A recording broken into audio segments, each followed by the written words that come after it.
These are for you. But I picked these for you. The Bride of Frankenstein, as depicted in the Creature Commandos show, is a character whose backstory is deeply tragic and fraught with manipulation, confusion, and false love. In Creature Commandos, Dr. Frankenstein creates the bride for a singular purpose, to be a wife for his earlier creation, Frankenstein's monster, fulfilling his need for companionship. However, the circumstances surrounding her creation and subsequent treatment raise unsettling questions about her autonomy and humanity. Upon her creation, the bride is initially a blank slate. Dr. Frankenstein, aware of the monster's loneliness, decides to give him a mate. Yet this decision is not made out of any true desire to see the bride as an independent being, but rather as a tool to placate the monster's emotional needs.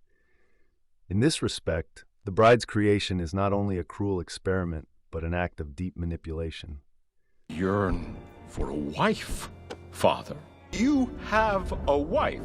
How is it fair that you know love and I do not? The face of my true love.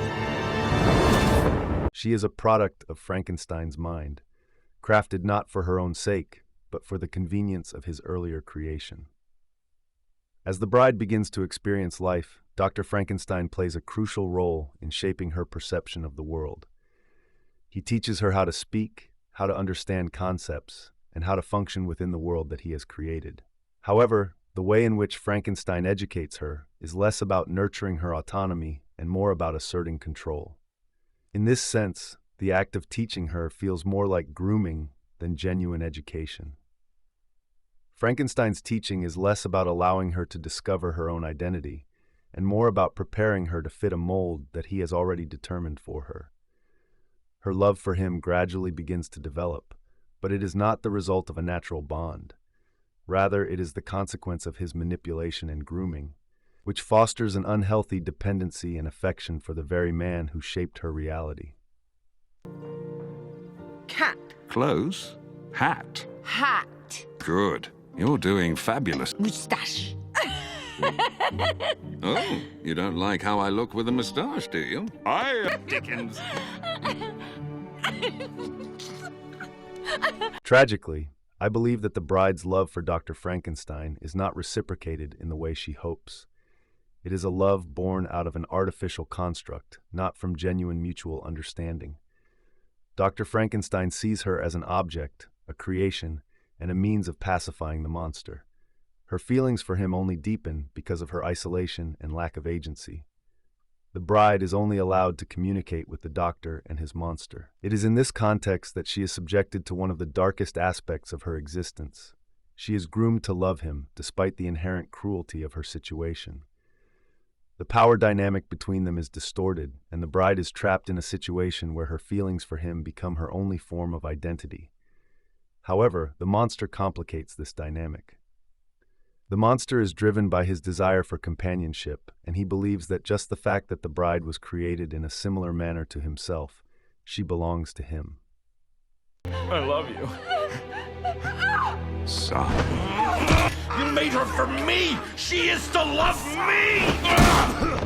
He is unable to understand why she is repulsed by him, but not the doctor, and he makes no attempt to understand or even form a connection with her.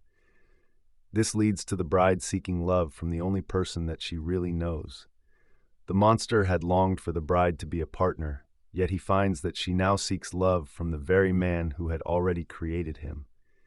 This fuels his jealousy, and in a fit of rage, the monster ultimately kills Dr. Frankenstein. The tragic irony of this event is that the very love that the bride had been groomed to feel for Frankenstein, and the love that had once been a potential escape for her, is obliterated in a moment of brutal violence.